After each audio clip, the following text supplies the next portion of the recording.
Hi, everyone, and welcome. Our 2024 Fenwick Fellow Chris Dade is here to talk about his experience with advocating for science. Thank you so much for sharing your story with us. Yeah, Lauren, thanks for having me. Happy to talk about my pathway in science advocacy. I think everyone's pathway is different, and so I think it's really good to hear how folks come to science advocacy and their background. And I think for me, it really started growing up. Honestly, I always remember my parents would drive my sister and I to school every day. And when there was an election, they would always stop to vote before going to school. And so they would always take us into the voting booth before they drop us off at school. And, they're always very careful about not telling us who they voted for. But with, sort of this good democracy, like it's really important to vote. It's really important to be civically engaged. And I think that was just like part of my childhood, really. And then I think really kind of the next evolution and sort of my advocacy and policy journey was an undergrad when I got to the University of Missouri. I became very involved with a student group on campus that sought to increase nonpartisan political engagement and advocacy work. And actually, eventually, I became president of that organization, and then eventually the campus president of an organization called the Associated Students of the University of Missouri, which was a UM system-wide student organization that actually lobbied state government and campus administration on behalf of student interests. So we were thinking about how do we engage with state lawmakers. I was also responsible for voter registration on campus. And so again, it was kind of a lot of this, how do we think about getting students involved and engagement and talking with policymakers and sort of having their voice be heard. That's awesome. You were so motivated to get involved with science advocacy. Did you ever feel as though those two worlds conflicted? So when I got to the University of Missouri, I was not a poli sci major. I was a chemistry major, and there weren't a lot of other chemistry majors or scientists kind of doing this engagement work. And yeah, I really felt that there was kind of this tension between these growing interests and identities as this, sort of budding young scientist and, this sort of deep interest in civic engagement. And, it was a real struggle for me to see how those two worlds could overlap because they felt just completely separate, physically different areas on campus and different people that were involved in both of them. But sort of two classes I ended up taking at Mizzou sort of helped me see that there were people working at this intersection of science and public engagement and science policy. The first one was this really interesting class called The Science and Politics of Climate Change, which was taught by the chair of the geography department. He, professional geographer, professionally trained scientist, but was also a representative for the Union of Geographers at the annual UN climate summits. So the annual gathering when all of the international policymakers get together, people may have heard of like the COP Paris agreements, those sorts of meetings. He would go and represent the interests of professional geographers and sort of work at this international policy level. And so this class kind of showed me how professional researchers could sort of integrate their research and professional side with policy engagement. And the second one was this really interesting class called Finding the Story in Science, which was co-taught by a botany professor and a journalism professor. And so students in the class were chemists and biologists, but also journalism majors, poli-sci majors. And so it was this like really interdisciplinary class, both, in terms of who our fellow students were and how it was taught. And that I think was really the first time that I saw how science is communicated, how the story of research is told, right? So we were working with the university's communications department to watch, okay, how does a story go from, a research paper getting published in Science and Nature to the press release getting written to getting picked up in local or national media, right? How does that story that you read in the science section of the New York Times get from the peer-reviewed published journal that the scientist or the grad student is excited that finally got published to, the breakfast table that your average citizen is reading every day. Um, and so that I think generally showed me how, people think about how science is communicated. And the thing I think that was the most effective or sort of had the biggest impact in my interest in science policy was actually a seminar that we attended for this class. So it was a seminar by a Yale law professor, Dan Kahan, and he, for a while, ran a research program at Yale thinking about polarization. So this question of why do people in society become polarized around science policy issues, whether that's climate change or gun control regulation, nuclear energy, vaccine policy. And he was really interested, especially in the US, what drives people to sort of reject, maybe in air quotes, the scientific evidence and sort of have very differing views on what a policy outcome should be, despite the fact that there might be good research that would indicate one policy could be better or more effective. And I think it was sort of a graduate level sort of seminar, and I think right after lunch, a lot of people were kind of falling asleep. But I remember I was sort of like locked in because I felt for the first time someone was sort of talking about a real rigorous examination of something that I had always sort of been curious about and sort of saw around me, but didn't think that other people thought about. And it was, sort of the first time that I realized that people are thinking about this and that people are serious about wondering, how do scientists avoid their research becoming polarized or affiliated with, say, a political party, and try and thread that needle of civic or policy engagement without becoming partisan.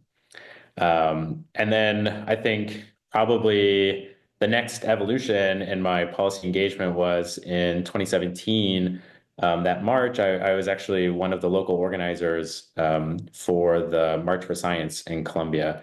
And that I think was a really powerful sort of involvement, just sort of learning the ropes of organizing and that sort of next level of civic engagement and just seeing how passionate scientists were, whether it was high school students, undergrads, grad students, faculty members, professionals in the community that really wanted to be engaged in the policymaking process, whether that was at the state level or at the federal level, and just really didn't know where to start.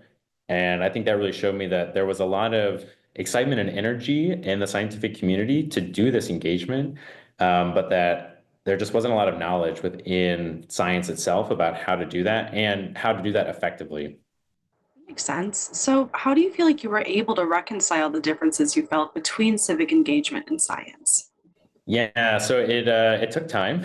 There wasn't like one day I woke up and said, I've solved this mystery.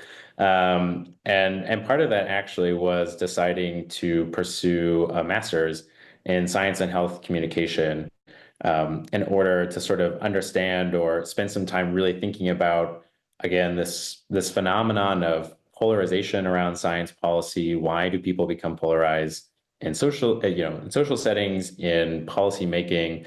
Because I sort of thought that, there are a lot of people outside of science that are sort of thinking about this, that are studying science communication, that are studying the, political science side of this, but there aren't a lot of scientists that sort of like understand day to day what it's like to work in science, but have also spent the time thinking about effective communication strategies, or sort of the insights that these other researchers were doing. So I was, yeah, fortunate to pursue this master's in Ireland. So I got to spend a year outside of the lab to think about this. And I also got to sort of look at these dynamics in other societies and other democratic settings to sort of think about, okay, what is unique about the US? What are unique challenges that we face here? And maybe what are sort of universal challenges that science faces, across the board in being effective in influencing and informing policy.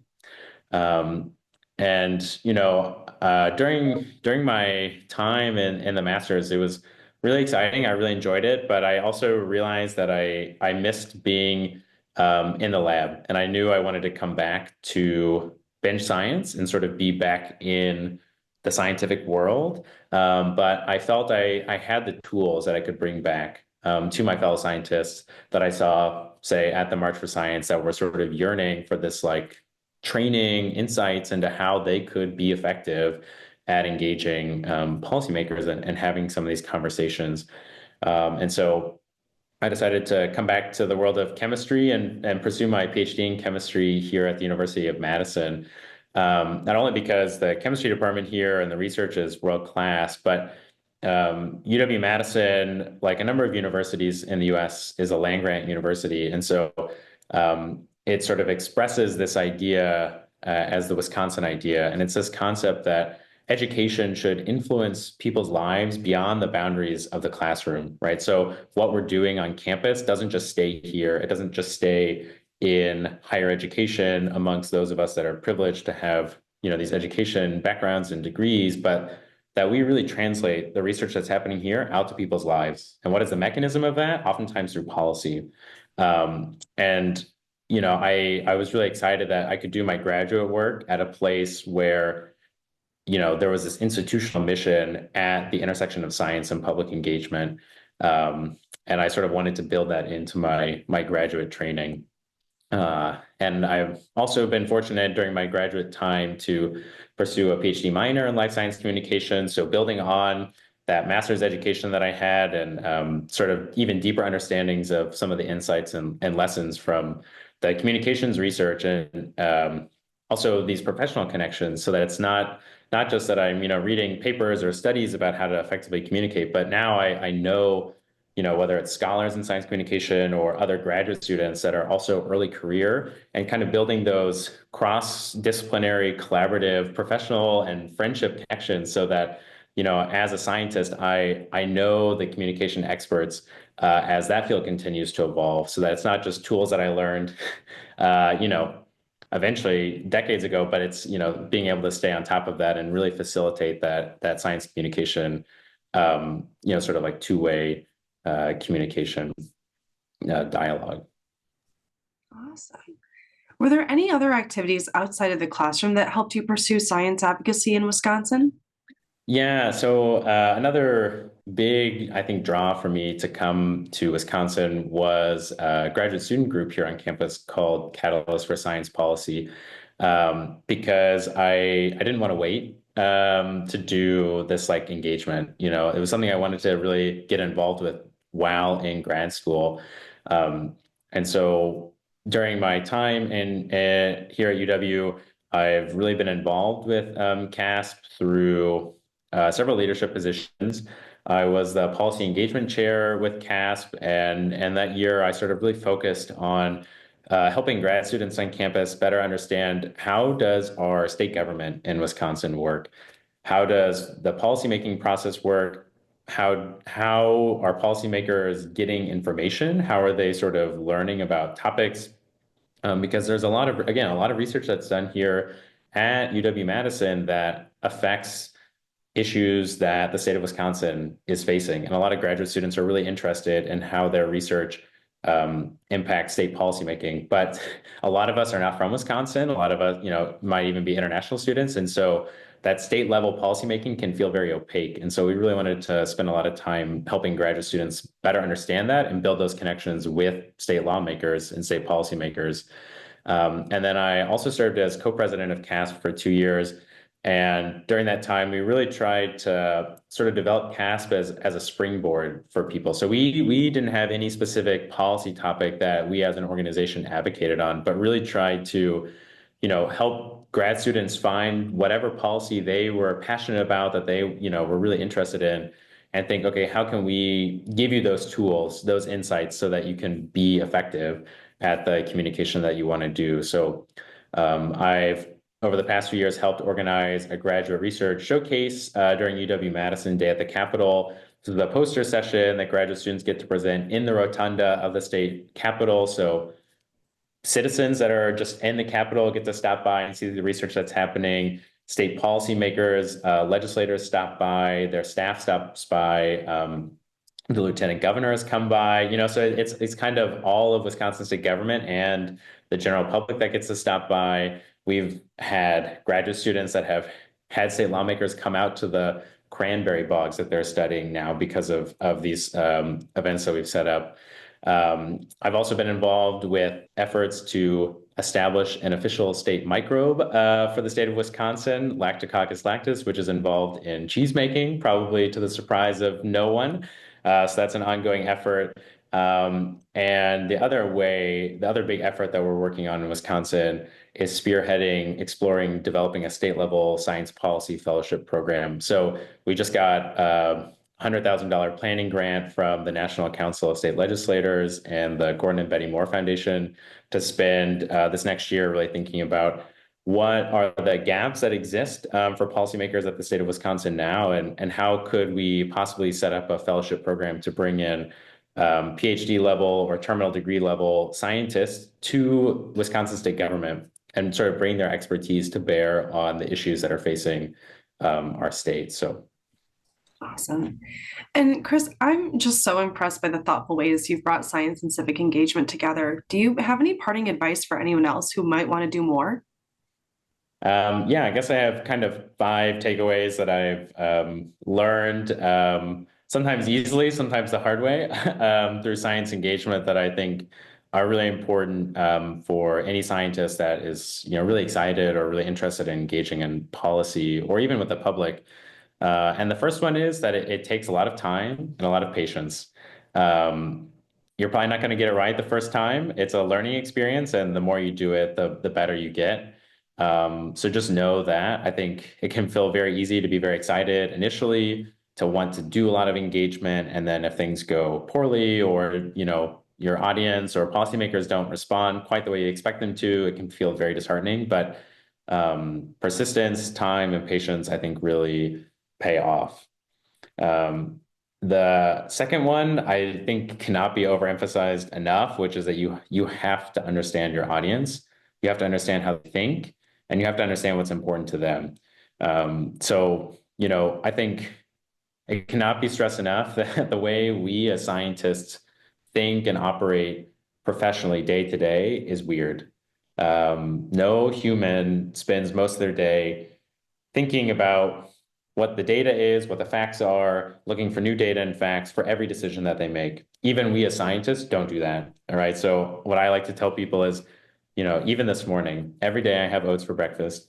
And I know I've heard the research, I've heard the podcasts on it, I've read the papers, that is, of course, more efficient to just put my dirty dishes in the dishwasher and even run a half full dishwasher than it is to hand wash my bowl every morning. And yet, what was I doing at 8 o'clock this morning? Hand washing my bowl from breakfast, because it's just habit, right? At some point I didn't have a dishwasher, and it became sort of my ritual every morning. And even though I know that that's not the most efficient thing to do, it's something that seems to bring comfort, and, it's sort of my day to day that I'm not thinking about before I finish my first cup of coffee every day. And I'm sure every person, if they think about it, can find ways in their day-to-day lives that they are not following the science in every decision that they make.